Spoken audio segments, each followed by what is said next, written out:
بسم الله الرحمن الرحيم الحمد لله رب العالمين والصلاة والسلام على خاتم الأنبياء وسيد المرسلين نبينا محمد وعلى آله وصحابته أجمعين. اللهم افتح علينا فتوح العارفين ووفقنا توفيق الصالحين وانفعنا اللهم بالقرآن وذكر حكيم. اللهم علمنا ما ينفعنا وانفعنا بما علمتنا وزدنا علما وعملا متقبلا برحمتك يا أرحم الراحمين.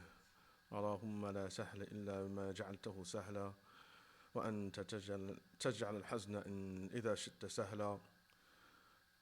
اللهم زدنا ولا تنقصنا وأكرمنا ولا تهنا وأعطنا ولا تحرمنا وآثرنا ولا تؤثر علينا وارض عنا ولا حول ولا قوة إلا بالله العلي العظيم. سبحانك لا علم لنا إلا ما علمتنا إنك أنت العليم الحكيم. السلام عليكم ورحمة الله وبركاته. I believe that a message was sent out during the week to alert everyone that we would be having this particular class instead of Saturday, would be here on Sunday. I meant during the previous class to actually announce that, it slipped my mind. But I think hopefully the message, the email got out. But at any rate, it is important just to know that this is not the following weeks and the coming weeks, and I actually believe probably it's only maybe one or two lessons remaining. So in the next class, we're going to revert back to our normal day, which is Saturday. So once the semester is over, then of course during the the spring semester, we'll resume this particular course, inshallah, along with the course offered by Ustad Faraz Khan. So today, we're to cover what is called Bab al-Nasakh, the chapter of abrogation, which Dr. Hatim Bazian, Hafidhullah, he translates as the chapter concerning supersession. This particular chapter, coming after the chapter of af'al, as mentioned before, that in this particular text, which is following Imam al-Juwayni's original work, wherein he does not include a chapter called the chapter of the Quran or the chapter of the Sunnah, these are sort of alluding to the importance of the sources of Islam. And so usul al-fiqh deals with the sources and source indications, and so it deals with the sources from the regard of what makes them authoritative, what are the different elements of those sources, what type of constructs exist within those different sources. So when we dealt with the issue of the actions or the prophetic actions, we spoke about the fact that there are three basic ways that we look at or view the prophetic actions.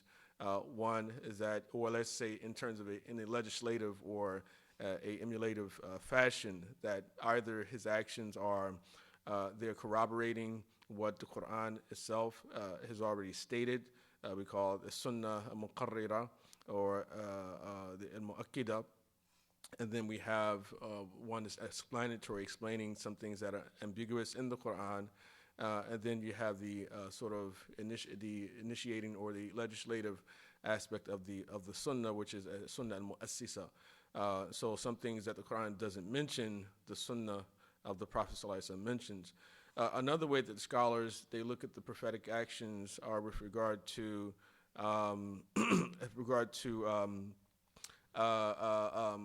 what particular traditions can be extracted from the prophetic actions. That is to say that one type of sunnah is called a sunnah al-qawliya, the oral sunnah, or as to say the sunnah which fundamentally is just simply an expression of what the Prophet ﷺ said about something. And then we have the performative sunnah, sunnah al-fi'liya, which is an expression of what the Prophet ﷺ did. And then a sunnah al-taqririya, the authorizing sunnah, or that is to say that those things that the Prophet ﷺ actually allowed to happen in his presence, and he prays, or he was simply silent in that regard. And so they're considered to be something that he himself corroborates, but is not something that originates from himself. And so the chapter dealing with the prophetic actions is directly a reflection back on the source of Islam we call the Sunnah.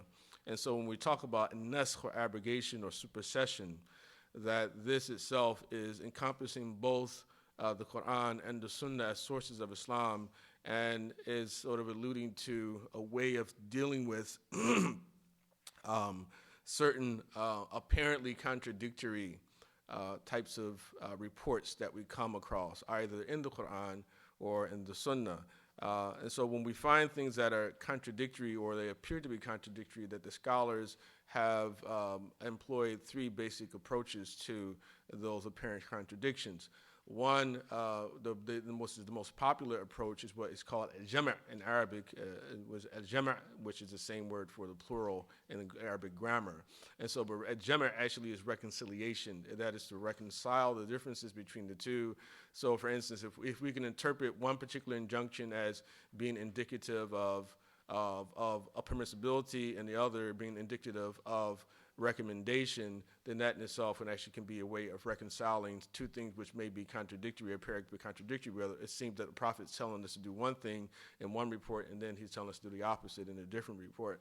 So if that is possible, is there a way possible to do that, then that is the preferred way to do so that we employ and put to use every single report of the Sunnah or every single verse of the Quran. If scholars find it difficult to reconcile between the differences, there are two other approaches which are taking recourse to. Not to say that they're taken to recourse at the same time, but rather some prefer one way and others prefer the opposite. And so one particular claim would be that that one particular report abrogates the other. This is if we know that the history of the particular verses or particular texts. If we know that one statement was said during the early period of the Prophet's mission, and one that was said during the later stage of his mission, that if the Prophet himself doesn't explicitly say that this abrogates the other, then generally the scholars might make the claim that this earlier statement was abrogated by the later statement. And this is what happens often in the area of abrogation. And then the third particular approach which is adopted when one cannot establish the histories which came before the other, is what is called a tarjih, which is when the scholar just simply gives more weight to one particular source or text over the other. So they say, well, I can't reconcile between these. Both of them considered to be sound reports or sound text, but I just think that this one is stronger than the other, without really being able to make any argument to establish that.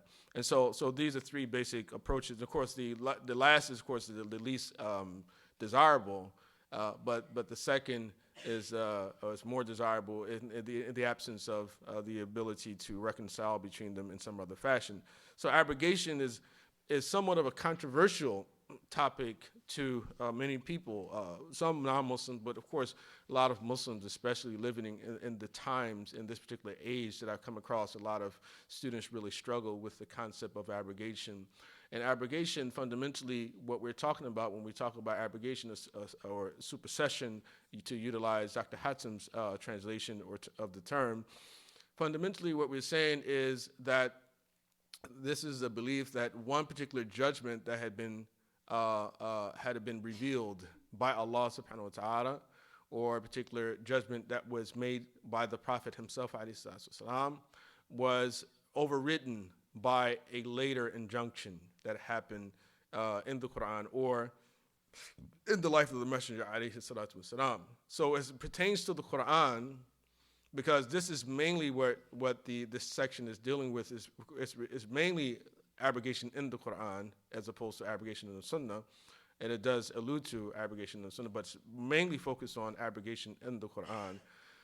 Is that the problem that many people find is that that they feel that if something in the Quran and it is recited as being part of the book, the text of the Quran, if it's still there, and we're to believe as Muslims that the judgment that is mentioned in that particular verse is not applicable in our lives anymore, then why should it still be there, right?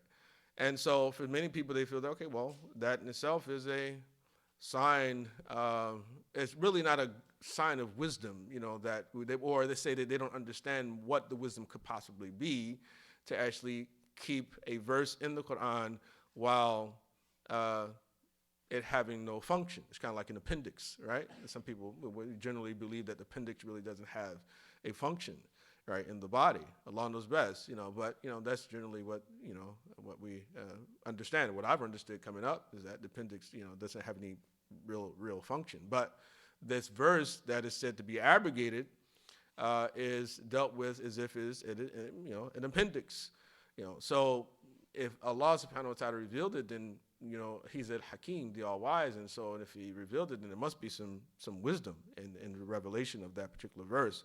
And this has something to do with the very fact that the way that we understand the Creator is that typically we understand the Creator as being an essence or something which is permanent in its entity or its essence and is constant in its behavior. That is to say that Allah subhanahu wa ta'ala, He knew, right? If He knew what He ultimately wanted to reveal to the creation, and He wanted for people to live by for the rest of their lives and for all human existence on the planet, then why could He have not just simply given us those rules from the very beginning, right? And so this kind of troubles that, disrupts that understanding and presumption that people have about the nature of the Creator, is that people believe, then He knew it, so why would Allah send down different sacred law codes or moral codes? Why would He make something lawful one era and then another era He make it unlawful? Or why would He make something unlawful and then make it lawful? Why would He do such a thing? And so among the wisdoms mentioned by some of the scholars is that one wisdom in particular of the discovery of a verse in the Quran whose ruling is no longer applicable is for us to remember and to realize God's blessing upon us. That Allah subhanahu wa ta'ala, that He wants us to be reminded that, yes, remember that this is what I gave you. And there was, in particular, may have been a burden involved with what I gave you before, but then later I gave you this one.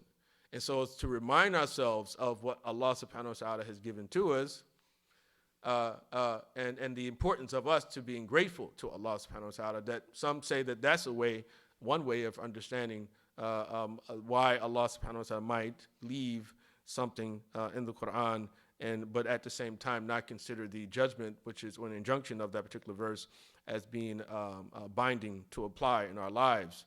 Now, there's no doubt that abrogation, it exists. That Muslims have an obligation to actually believe in the concept of abrogation, not because I said it, but because the Quran says it. That the Quran, the term an-naskh is utilized throughout the Quran. The one particular verse in Surah Al-Baqarah, Allah subhanahu wa ta'ala, He says, مَا نَنْسَخْ مِنْ آيَةٍ أَوْ نُنْسِهَا إِلَّا نَأْتِ بِخَيْرٍ مِنْهَا أَوْ مِثْلِهَا. That there is not a verse or any verse that we abrogate or we cause to be forgotten. We don't do so without bringing forth something better than it or the like thereof. Right, and so in this particular verse, it mentions the issue of actual abrogation. The فَيَنْسَخَ اللَّهُ مَا يُلْقِ الشَّيْطَانِ ثُمَّ يُحْكِمُ اللَّهُ آيَاتِهِ. That Allah subhanahu wa ta'ala, He will efface or abrogate what shaitan he recites, and he will then perfect his signs. There are a number of examples I can mention for this, and although the word abrogation is not always utilized with the same meaning, but definitely it is an obligation for us to believe in it. And so, but that in itself, that obligation still has not led to a consensus among the scholars that abrogation actually has occurred in the Quran. For as far back as the 4th century of Islam, one famous scholar, or the scholar is famous because of his position, known as Abu Muslim al-Asfahani, who died in 322 after the Hijrah, he was of the view that that none of the verses of the Quran are abrogated. He said that theoretically it's possible. Abrogation is possible theoretically. But with regard to the Quran, not a single verse has been abrogated, has not occurred. And that is something which most of the scholars, they differed with him on, and they themselves gave examples. But often what occurred as well was that many of the scholars, the examples that they offered weren't completely examples of abrogation. So what happens at times is what we call a verse may have a condition attached to it. These are conditional injunctions. And so often scholars who may say that this particular verse or this injunction was abrogated by this other injunction, even though it was simply basically the idea that, okay, well, a certain thing ends and then this begins. Like, for instance, we'll say that Maghrib ends when Salat al-Isha comes in, right? And so Maghrib is abrogated. The obligation of praying Maghrib is abrogated by the obligation of praying Salat al-Isha, even though, of course, that's not what we understand from it, But when something is connected with a condition, مغيّى بغاية, معلل بعلة, so for instance, when Allah subhanahu wa ta'ala talks about Salat al-Jum'ah, He says that that when the call of Jum'ah is made, إذا نودي للصلاة من يوم الجمعة فاسعوا إلى ذكر الله وذروا البيع. That when the call to Jum'ah is made, then hasten to the mention of God and leave off business. Right? So it's haram, according to one understanding, and makruh according to the Hanafis, for one to do business during the time of the nida of Jum'ah. And so, but then afterwards Allah says, فَإِذَا قُضِيَتِ الصَّلَاةُ فَانْتَشِرُوا فِي الْأَرْضِ وَابْتَغُوا مِنْ فَضْلِ اللَّهِ وَاذْكُرُوا اللَّهَ كَثِيرًا لَعَلَّكُمْ تُفْلِحُونَ. But once the salat is over, it disperse into the earth and seek out the bounty of God. Right. So beginning of that, the first verse mentions that, well, haram, don't do bay. It's unlawful, or it's a prohibition against business. But then it's an encouragement to do so. So some would say that's abrogated. The ruling that business is unlawful was abrogated by the ruling that business is lawful after Jum'ah. So often what happens, a lot of the opinions about abrogation in a number of verses which have been abrogated, and the particular verses which have been abrogated, often were simply examples like this, which really was not a real example, a true example of abrogation. Now, we as Muslims, we believe that the Quran and the authority of the Quran is over the authority of the scriptures of the children of Israel, over the gospel of Jesus. It overrides the gospel, of course, the gospel of Jesus, the Psalms of David. It overrides even though the Psalms is not necessarily about law, but and it also definitely overrides the teachings of Musa alayhi salatu wasalam. And so here, so we already accept the idea that Allah subhanahu wa ta'ala, He sent certain sharia, right?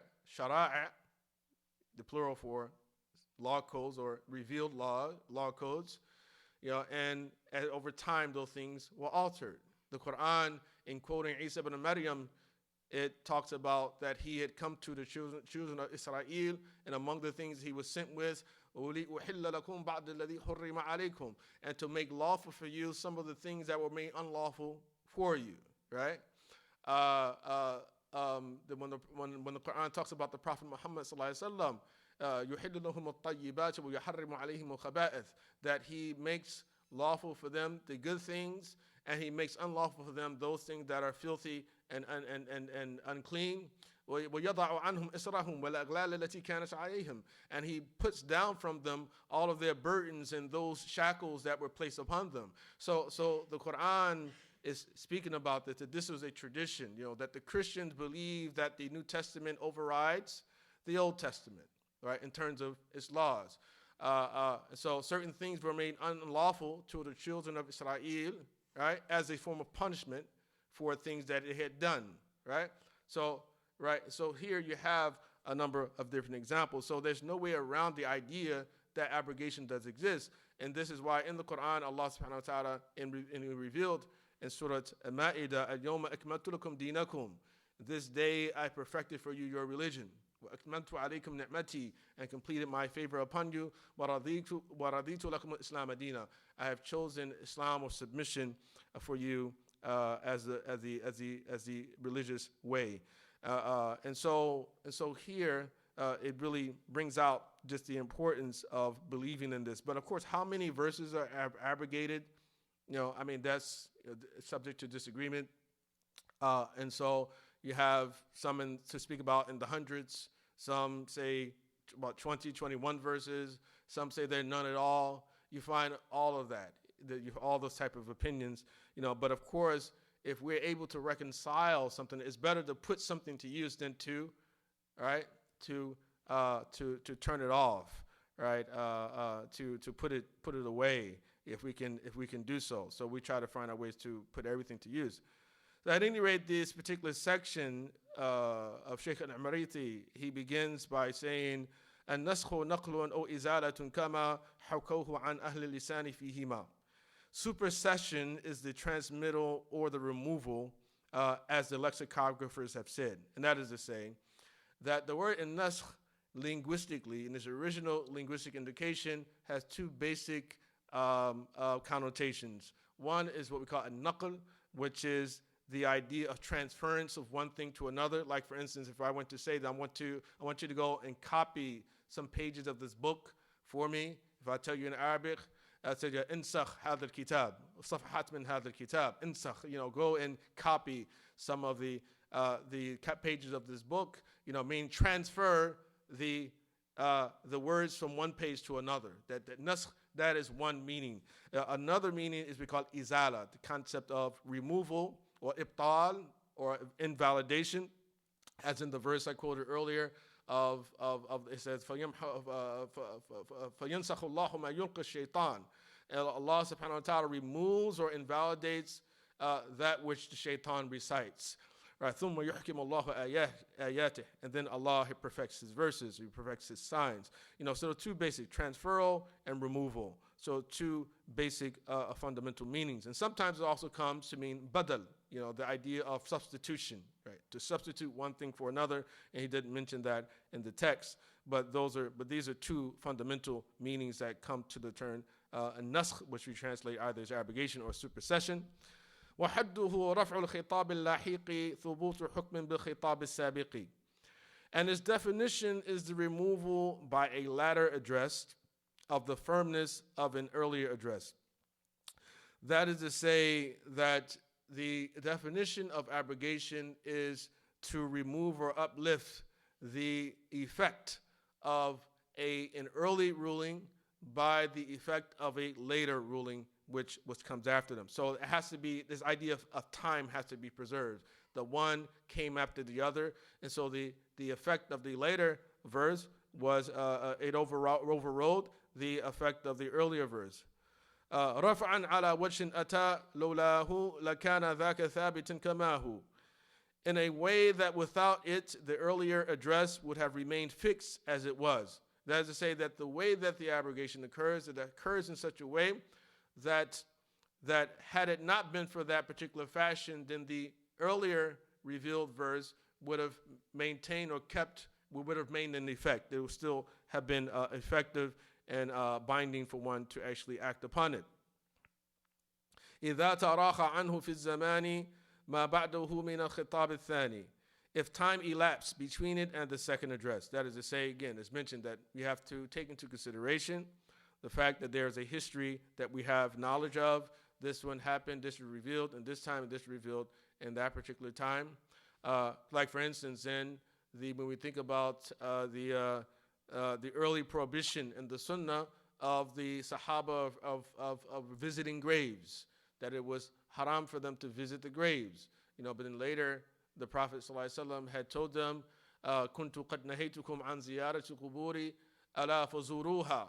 it said that before I forbade you from visiting graves. And this is one that was fearful that these people the Muslims would, because some of them prior to Islam were taking some of the dead people as intercessors between them and Allah subhanahu wa ta'ala. That's actually literally worshiping them.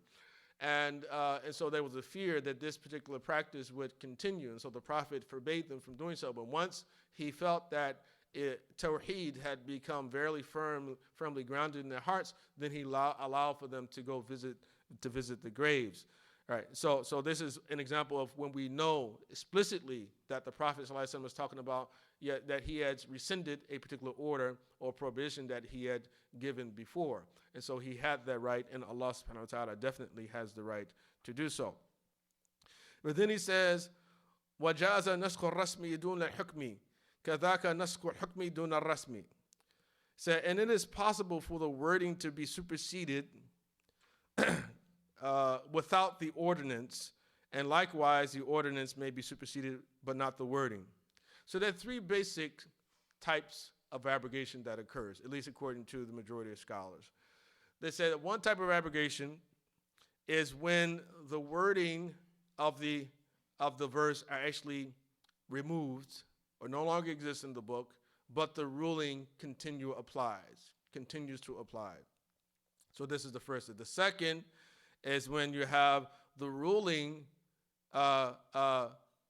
is still effective, that the ruling itself is no longer effective, but the wording or the words of the verse is still maintained. So an example of the first would be, which is often mentioned by scholars, is the example of the ruling about stoning for adultery. There's no verse in the Quran that mentions that if people commit adultery, that they should be stoned. It doesn't exist.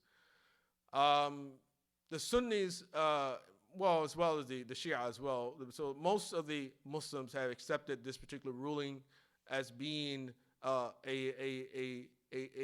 ruling of the Sharia, that if people commit adultery, and of course it is established through four upright witnesses, and they all testify to observing the same exact thing, and that particular description is equal to what we call intercourse, then the people will be stoned, or if it's based upon a confession that happens.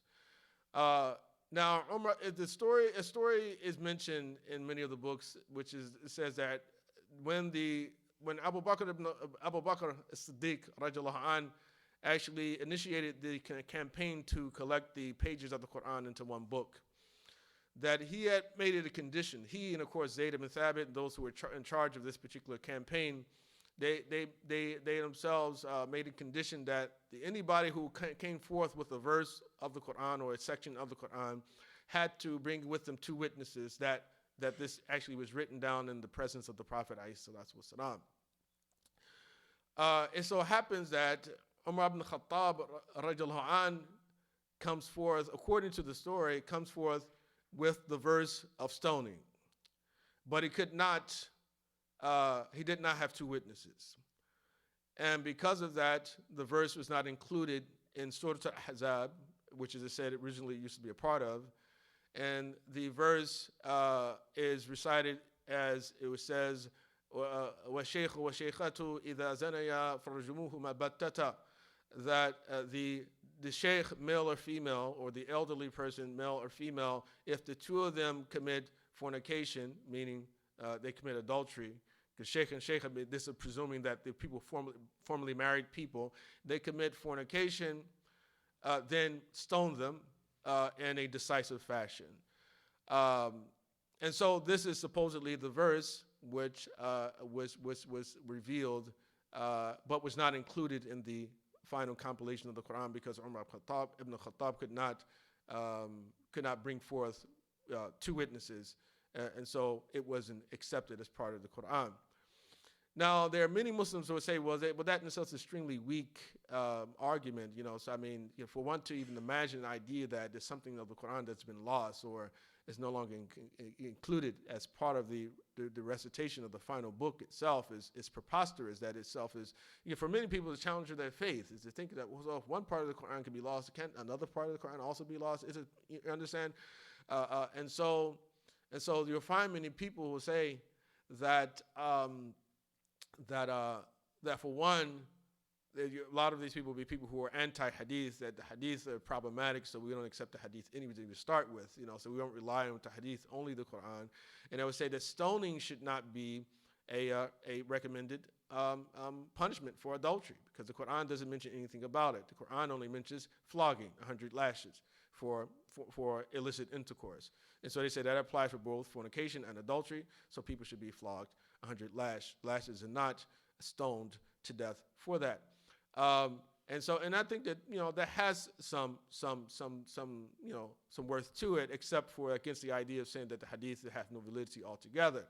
But this particular hadith is one not arguing that we should include the verse in the Quran, but rather we should look at the point of being that realistically the punishment itself should be included or accepted as a part of one of the we call the hudud, or the divinely prescribed punishment.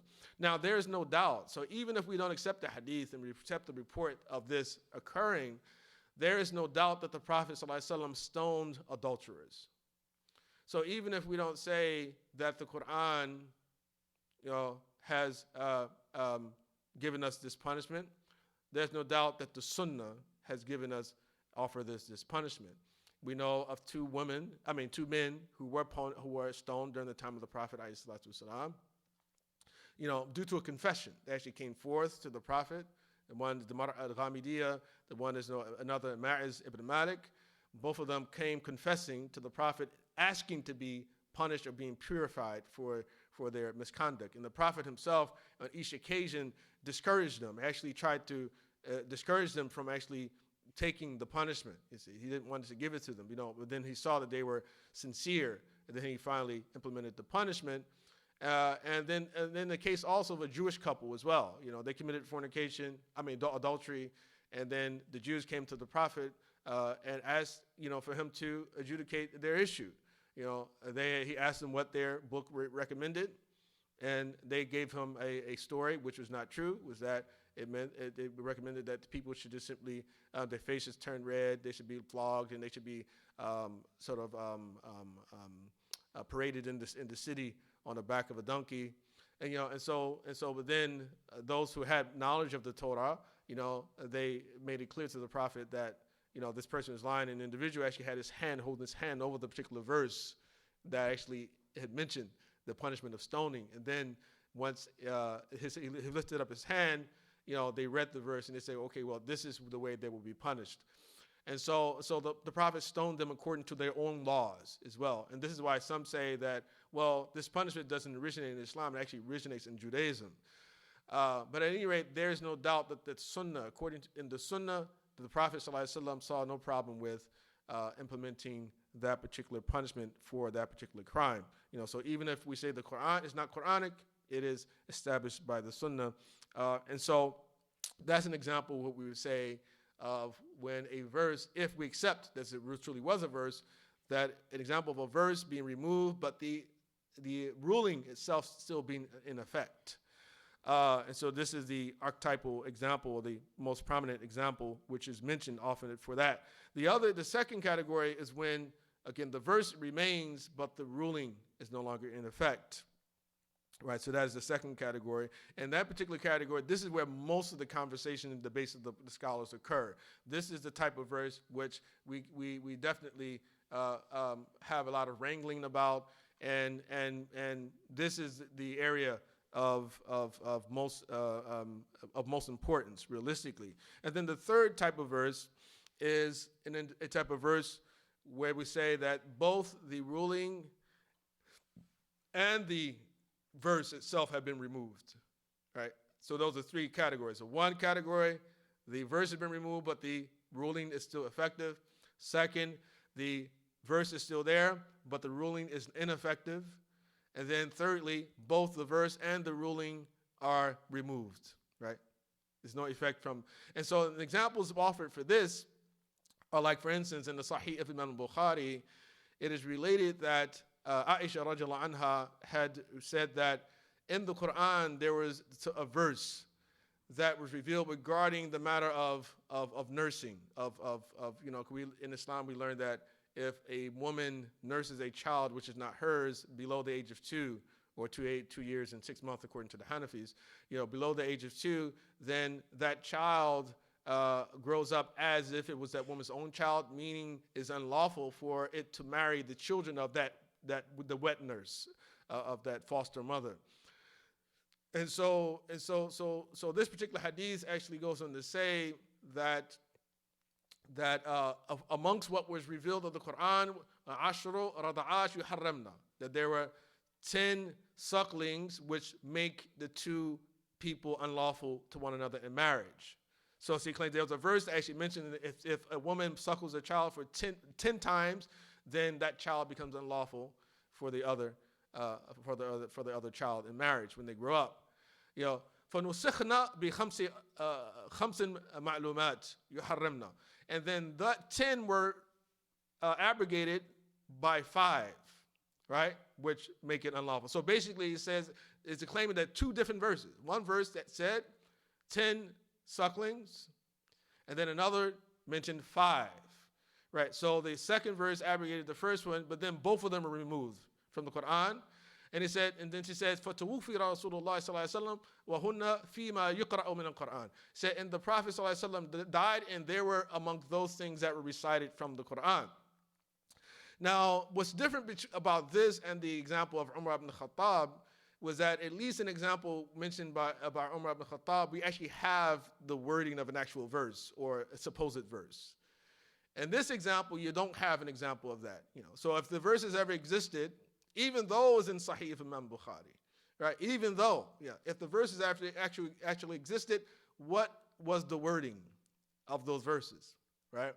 And what we find is the scholars, they don't, when they take hadith like this, they don't just simply accept them, right? So for instance, you find a hadith, even though it may be found in a sound collection, let's say the hadith is Sahih, and what that means is that the narrators are reliable, and it's likely they didn't make a mistake. Not impossible, but it's likely they didn't make a mistake. And so as long as we don't know for certain that they made a mistake, or we have reason to doubt their credibility, then we accept them. But certain times you'll find the hadith that are mentioned things that are historical reports and facts, and but history is not established just simply by looking at the reliability of a narrator. You understand? Now, for instance, if there's an event that happens in the street, big accident, like some type of explosion of like some type of factory, right? Blows up, right? And then after some years, when we look back and we look up and try to research the issue, we find that there's only one source reporting that particular major event. Now, you would think that if it's such a major event, unless that person was the only survivor, it's a major event that, there should be more people who actually report about it. So even though the reporter, the narrator may be reliable, right, doesn't necessarily establish it as absolute fact.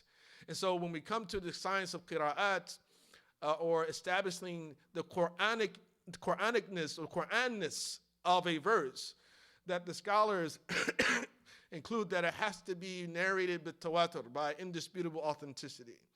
That so just because a hadith is in Sahih Bukhari doesn't mean that we have to accept this as being a true verse or a true statement that we would, even though Imam Shafi'i accepts the hadith, but other scholars do not, right, accept the hadith as being the basis for determining that the number of times that a woman needs to nurse a child before the children become unlawful to one another is 5 times.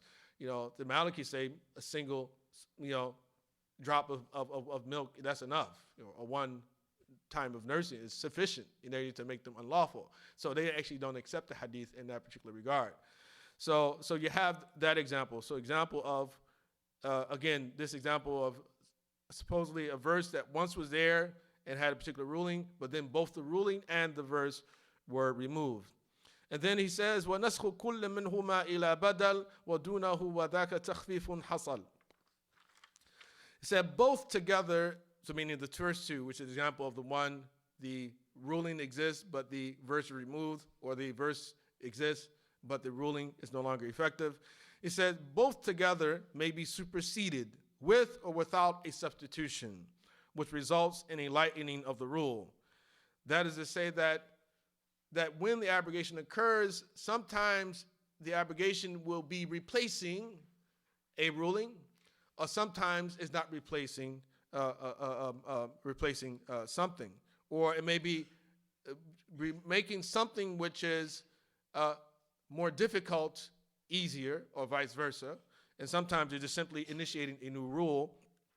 A new rule. So both together may be superseded with or without a substitution or a substitute.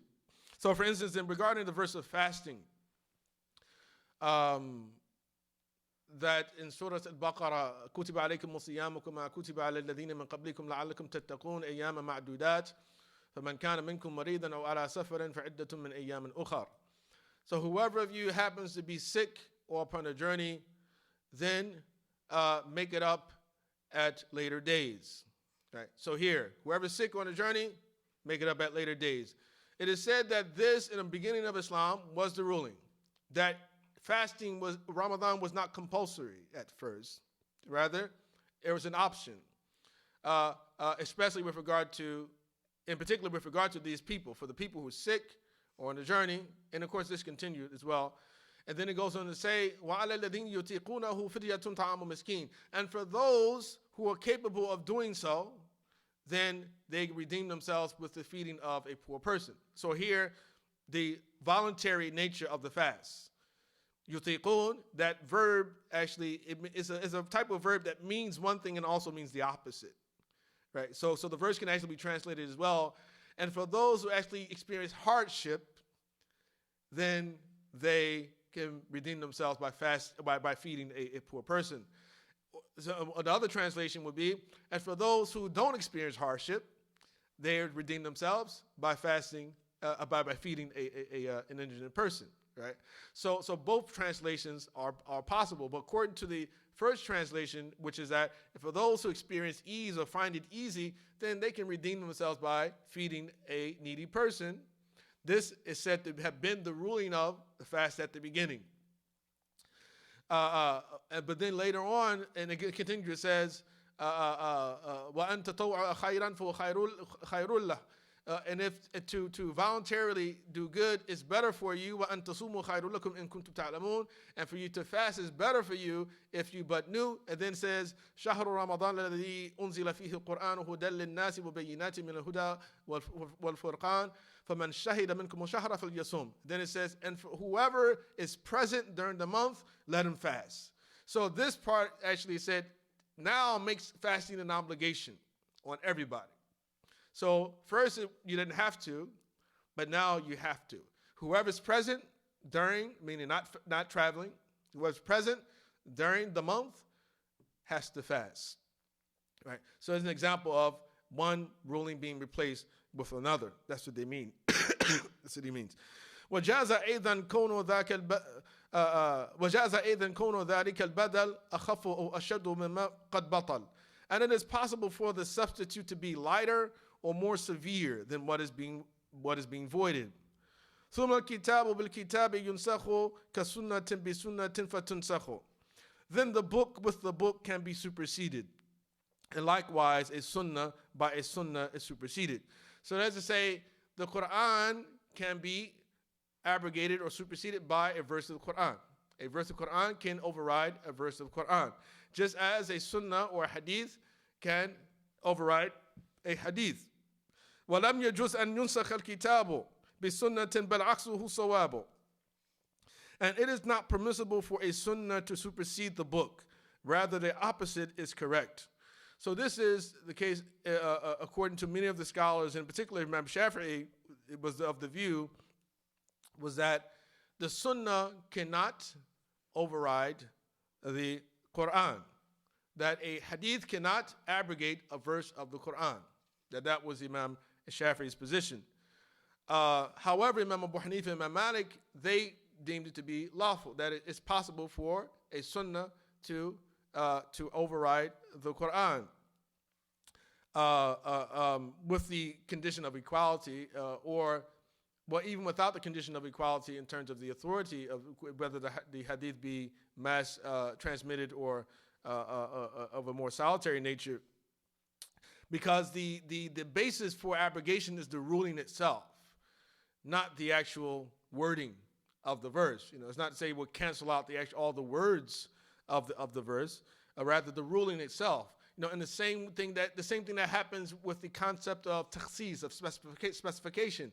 If a verse of the Quran is general and a hadith gives us examples of exceptions to that general rule, then the Sunnah should be taken recourse to.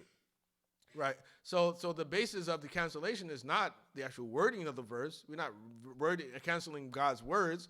Rather, the ruling itself is being overwritten according to their particular position. But Imam Shafi'i was stricter. He said, no, if it's from the Sunnah, it cannot abrogate any verse of the Quran, be the Sunnah Muttawaatir or ahsaabia, by mass transmission or by more solitary nature. ولم يجد أن ينسخ كتابه بسنة بالعكس هو صواب وذو تواتر بمثله نسخ وغيره بغيره فلينتسخ. And a hadith with multiple chains is superseded by one like it, and other hadiths are superseded by hadith of the same category as themselves. So if Sunnah not abrogating the Quran is the ruling for some, and others saying that it can, then the question now turns to, or the topic now turns to the comparison between Sunnah, Muttawaatir, and ahsaabia. That is to say, that a Sunnah which is reported by so many people that it's deemed impossible that those people agreed upon a lie. That is to say, a Sunnah, a hadith, which is transmitted in the same fashion that the Quran is transmitted by so many people, from so many people, from so many people, that is impossible to accept that that this was all based upon some type of conspiracy. So some say the lesser, a hadith that is not of that category, cannot override one of that category. But the opposite is true, that the Muttawaatir can override the ahadi, but not the opposite. But then others again say, well, yes, the ahadi can override Muttawaatir, again, because we are applying the concept of abrogation in the area of the ruling itself, the hukum itself, not the nas, not the text, but rather in the ruling. واختار قوم النسخ ما تواتر بغيره وعكسه حتما يرى. And one group of scholars chose the possibility of superseding a hadith with multiple chains of a hadith of a lesser ranking, but certainly the opposite can be seen. All right, so basically the same thing that I just mentioned. So that's where we'll pause here today with regard to the text. So if there are any questions, inshallah, we can move to that right now, inshallah. Sallallahu alayhi wa sallam, Muhammad wa alihi wa sahbihi wa sallam. Anwar.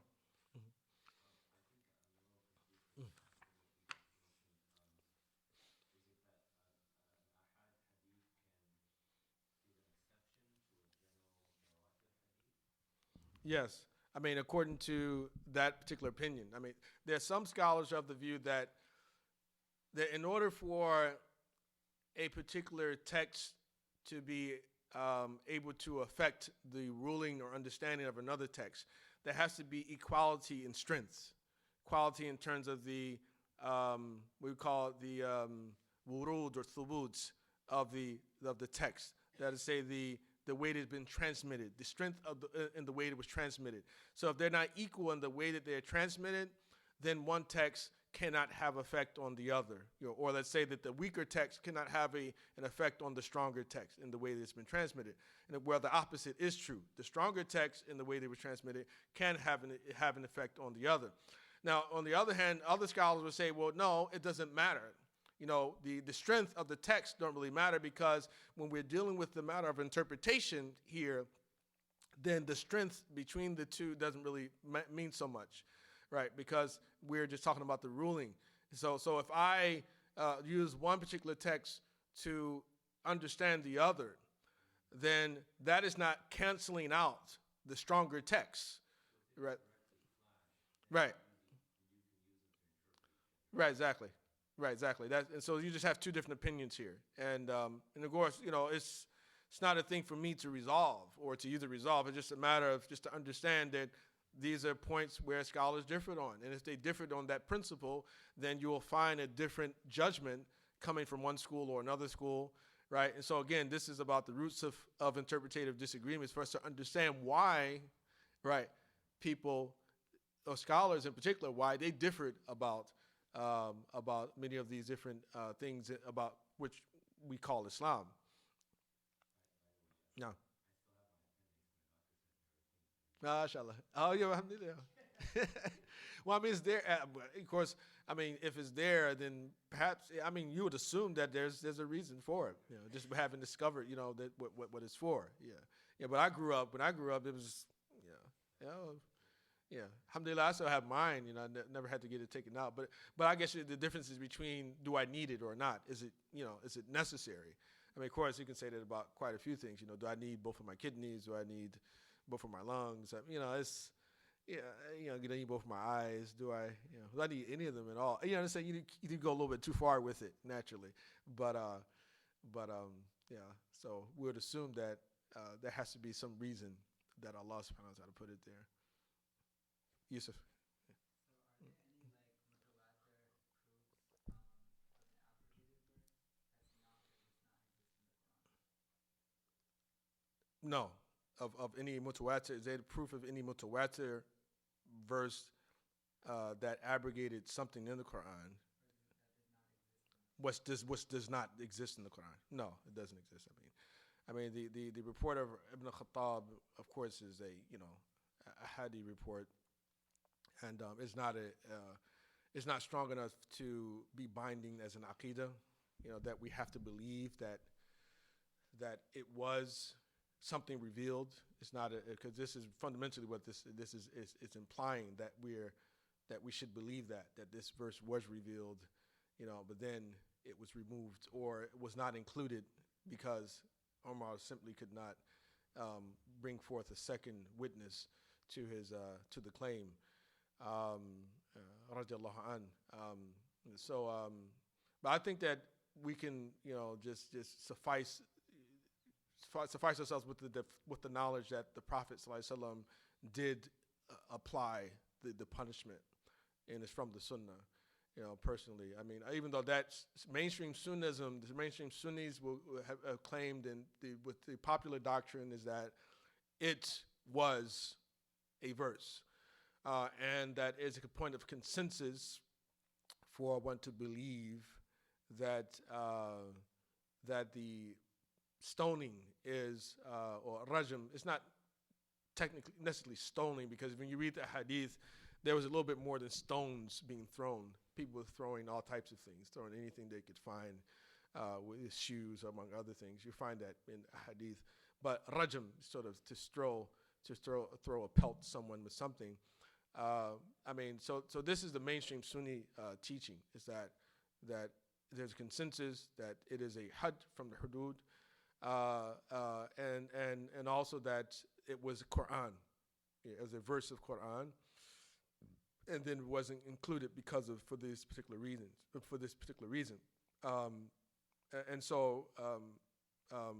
But for me, what I'm suggesting is that it is by the very virtue of it being a disputed verse, that in itself makes it not Quranic. And this is actually something that many of our scholars have mentioned as well when they talk about the way that you establish the Quranicity of a verse.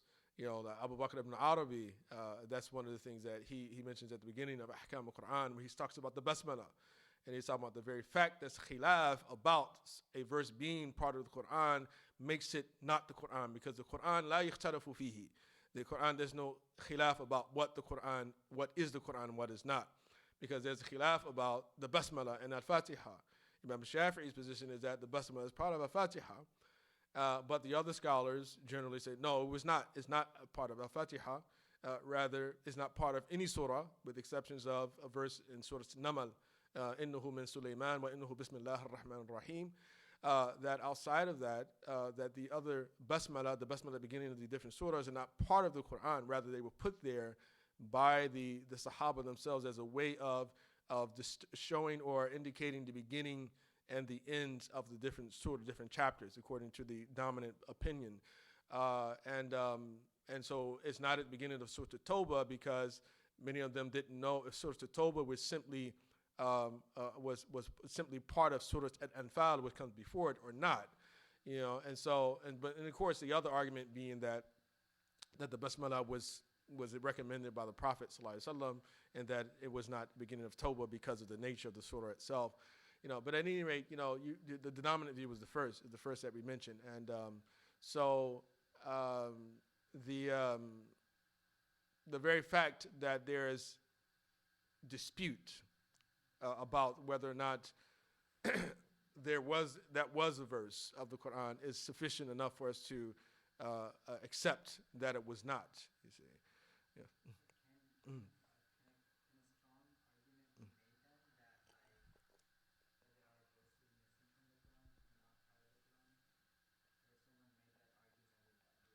a weak argument? Well, I mean, it would be if someone made the argument that there are certain verses in the Quran that are not part of the Quran, then that would be that in itself. I wouldn't say that would not be a valid argument, because I would rather say that the person has mischaracterized the nature of the book. Because the basmala, if we believe that the basmala is not part of the Quran, then it's simply not part of the Quran. Now, in the physical book that we wrote it down, it's in the book. Right, but it's still not deemed to be part of the Quran, you see, in that sense, So, yes, did the Prophet ﷺ say Bismillah ar-Rahman ar-Rahim in the Salat when we recite it? There's some hadith that say that. Yes, it does, but did that necessarily mean that it's part of the Quran because it began by saying Bismillah ar-Rahman ar-Rahim or not? So if a person is saying that, okay, we have in the Quran verses that are not part of the Quran, then I say, well, no, you just don't understand the nature of the Quran structure. That's all. You just don't understand the structure of the Quran, and which parts of it is the are actually the Quran and which are not. And we leave it there because this was what was bequeathed to us. You see, that Sahaba, the Quran we got, the Mus'haf we got from Sahaba was the one that had the basmala in it. You see, and so we can continue to uphold Ar-Rasm al-Uthmani, the Uthmani script. You see, that's part of why it's there. One of the main reasons why it's still there, because we believe that it's important to maintain the Uthmani script, because it is the only thing that puts us in touch with that original Mus'haf, right? Because it was from that original Mus'haf the Uthmani script was made, it was copied, and then passed down to us today without the dots and all the vowels and all those other things as well. So, right? Because there's a lot in there that wasn't part of the original compilation as well. For instance, what we know is Fatha and Kasra and Dhamma and all the mud signs and the Shadda, all this, none of that was there. All the things have been added. So you can say, yeah, the things in the Quran that are not part of the Quran. Well, that wasn't there either, you see. And remember, the Quran is maqru' before it's maktub as well, right? It's recited before it's, the real Quran is you follow me? You understand? So we when we write, we develop ways of writing that's for our own purposes and our facilitation. All right? Yeah. Yes. Mm-hmm.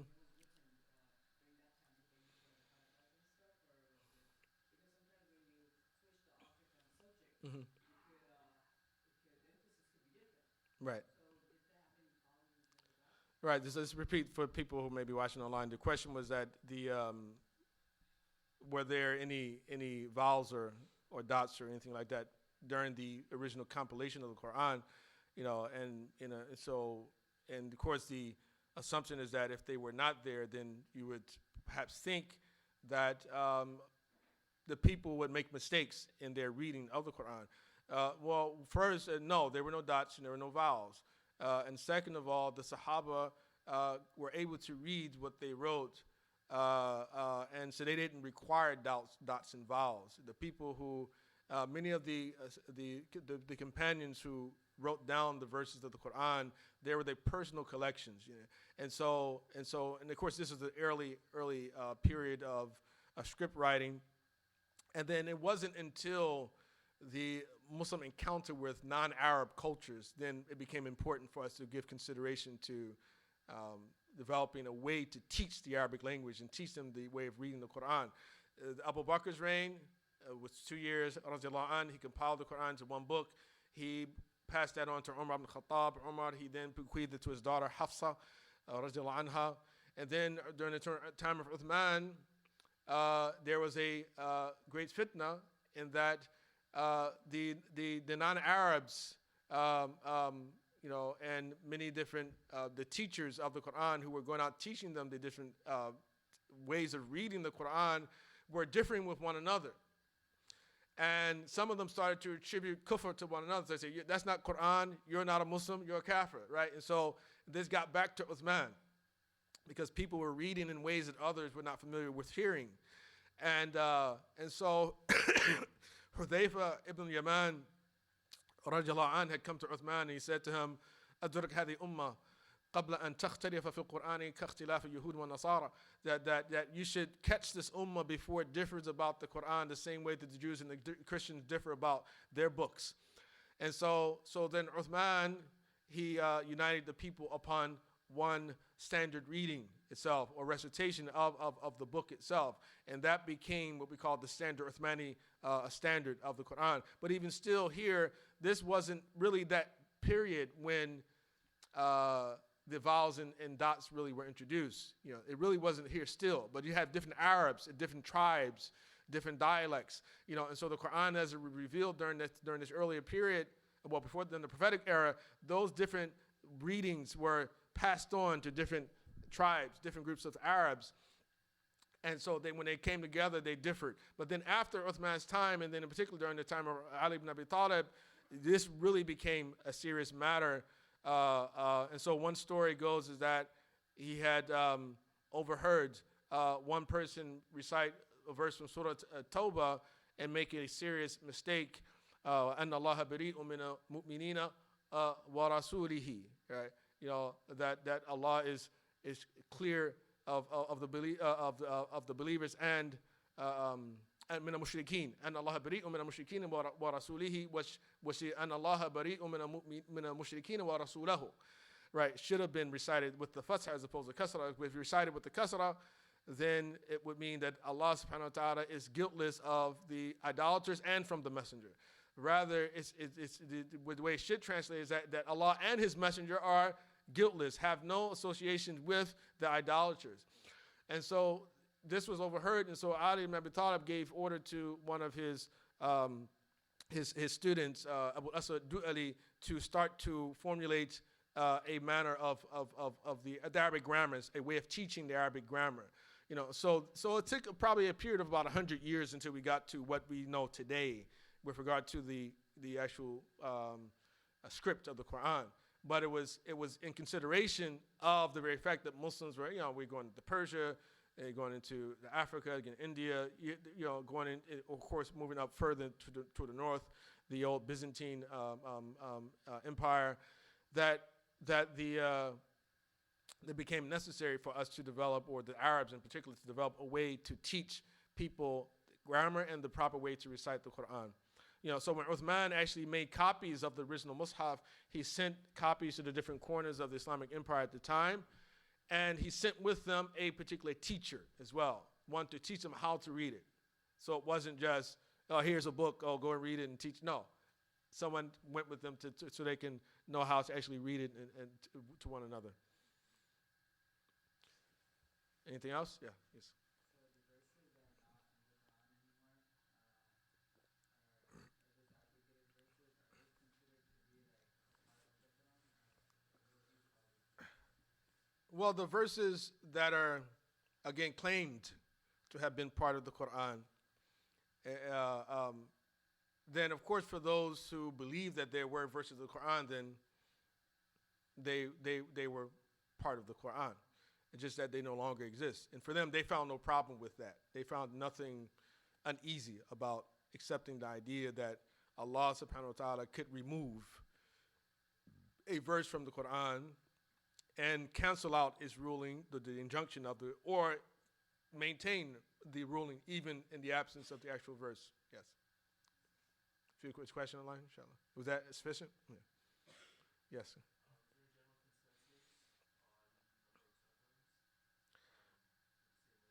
No, there's not a general consensus on the number of sucklings. It differs from one school to the other. Like I mentioned, the Malikis say one is sufficient.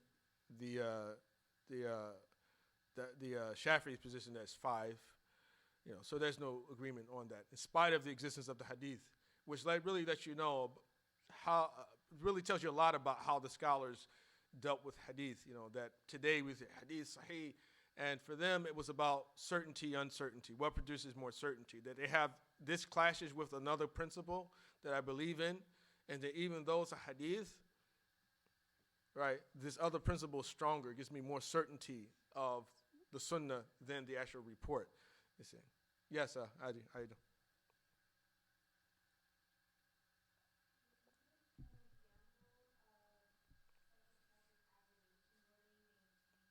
I'm sorry, can you speak up? Can you repeat again?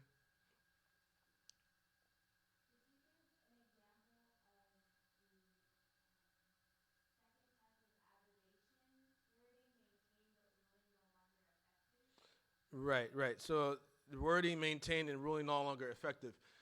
One example of that, which is typically quoted, is the verse one verse in particular, which is very clear about the mourning period of a widow. And so in that verse, it mentions, وَالَّذِينَ يُتَوَفَّوْنَ مِنْكُمْ وَيَذَرُونَ أَزْوَاجًا يَتَرَبَّصْنَ بِأَنفُسِهِنَّ أَرْبَعَةَ أَشْهُرٍ وَعَشْرًا, that those of you who pass away and leave wives, they're to wait by themselves for 4 months and 10 days. Now, this verse was revealed after the verse, which comes a couple of verses later, which is pretty much the same wording, but it goes on to say, وَصِيَّةً لِأَزْوَاجِهِمْ مَتَاعًا إِلَى الْحَوْلِ غَيْرِ إِخْرَاجٍ, that for those of you who die and leave wives, who leave wives, they are given a recommendation to leave an alimony of them for up to a year without expulsion.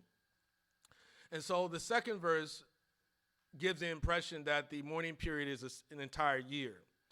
The first verse is very explicit that the mourning period is 4 months and 10 days.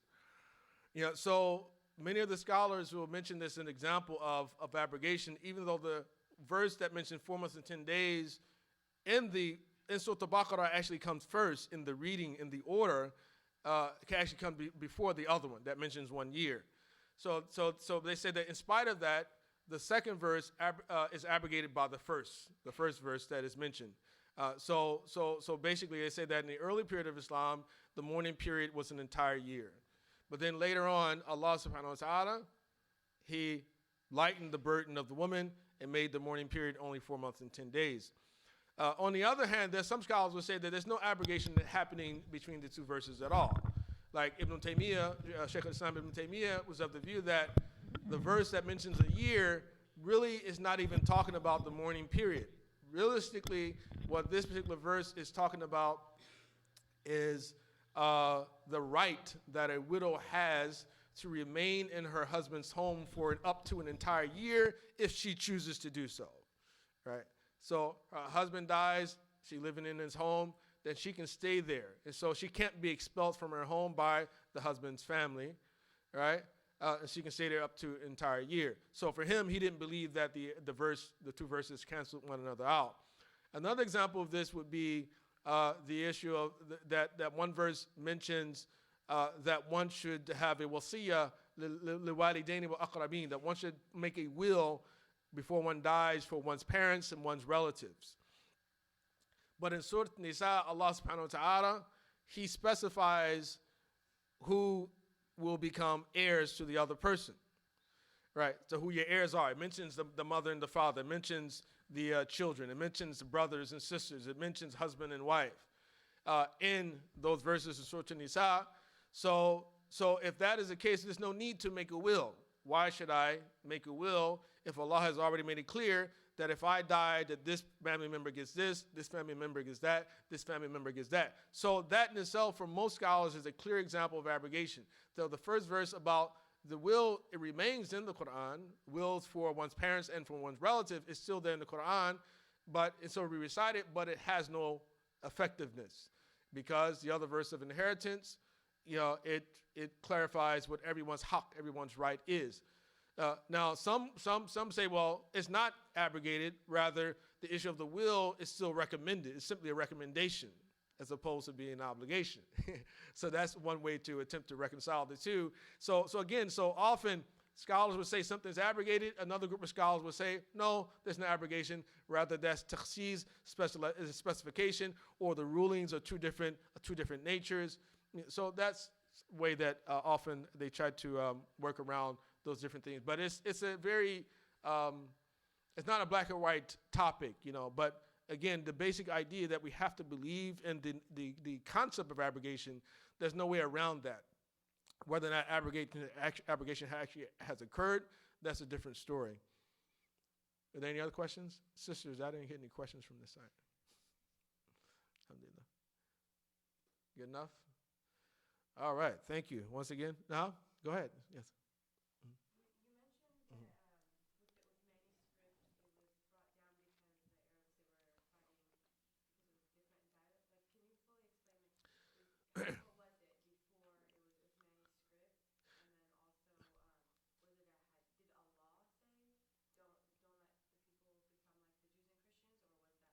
No, that was the statement of Hudayfa ibn Yaman, Sahabi. I mean, the Quran, Allah does say, don't be like the Jews and Christians in their differences. It does say that. Allah does say that. I mean, there's a somewhat well-known report related to Umar ibn Khattab who had come across a Sahabi who was praying, reciting a surah. And surah, in Umar's, according to report, he said he is reciting the surah ala hurufin غير حروف التي أقرأنيها رسول الله. That he is reciting this surah using letters that are different than the letters that the Prophet ﷺ taught me. And he said, and I was on the verge of snatching him from during his prayer, but I waited for him to complete his prayer. And then when he finished, I asked him, I said, where did you learn how to recite that? Where did you learn? He said, the Prophet taught me. He said, you're a liar, because the Prophet taught me the same surah.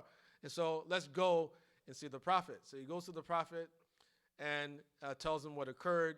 And then the Prophet says to the Sahabi, he says, recite. And he recited. And he said, Hakada unzil. That's how it was revealed. And he said to Umar, recite. And Umar, he recited. He said, well, Hakada unzil. And it was revealed that way too. He said, in the Quran, unzil ala sab'ati ahruf. He said, the Quran was revealed upon 7 letters. فَقْرَأُوا مَا تَيَسَّرَ مِنْهُ. So recite which of them is easier for you. Now, the hadith itself is not very clear in that the scholars consider the hadith to be the example of the mutashabihat, the allegorical hadith, meaning that we really don't know exactly what the Prophet meant by 7 letters, 7 ways, what it means, 7 dialects. What does it mean by it? And so they're up to about 41 opinions regarding the interpretation of that hadith. And so what we do know is that this hadith pertained to a type of facility that was enjoyed by the people of the time of the Prophet ﷺ. And so when Uthman ibn Affan had performed his compilation, his gathering, his collection or his standardization of the Quran, he himself eliminated the 6 of those huruf and only maintained 1 of them. The one which was called the fi lisan al-Quraysh, in the tongue of the Quraysh dialect, but the other 6 were actually removed. And so most of the scholars say that the Quran was revealed upon 7 ahruf, 7 letters, is a reference to 7 dialects, right? And so sometimes they differ in the way they pronounce certain letters, like a lot of Arabs today as well. Some Arabs, qaf is gain is ja, jim is ga, right? Not Jamal Abdul Nasr, it's Ghanmal Abdul Nasr. So examples like that, like Banu Hudayl were a particular tribe, a clan who had trouble reciting, saying they couldn't say ha. It was hard for them. They say ah, So if Allah said hatta heen, they say hatta heen. They couldn't say ha. It was difficult for them to say it. But there was so there was this fear that occurred later on, and so Uthman he had decided that he wanted to eliminate the khilaf, so that so of course it wasn't a khilaf in meaning, but it's khilaf in dialect, and so people were just very, very confused about it according to that particular interpretation. Other scholars say we really don't know. We just don't know. Yeah. That we just know that nothing in the Quran has been lost. That's all that matters. But the fact that he limited it to one harf is not proof that we've lost anything of the true meaning of the Quran. Otherwise, Sahaba themselves would have never agreed to it. Okay. All right. So with that, we'll conclude today, and so look forward. Keep your eyes open for the announcement for the next class. The next weekend, we won't be meeting next Saturday, right? But the following Saturday, we should be meeting, inshallah. وصلى الله على سيدنا محمد وآله وصحبه وسلم تسليما كثيرا وسبحانك اللهم وبحمدك أشهد أن لا إله إلا أنت أستغفرك وأتوب إليك والعصر إن الإنسان لفي خسر إلا الذين آمنوا وعملوا الصالحات وتواصوا بالحق وتواصوا بالصبر وسبحان ربك رب العزة عما يصفون وسلام على المرسلين والحمد لله رب العالمين آمين.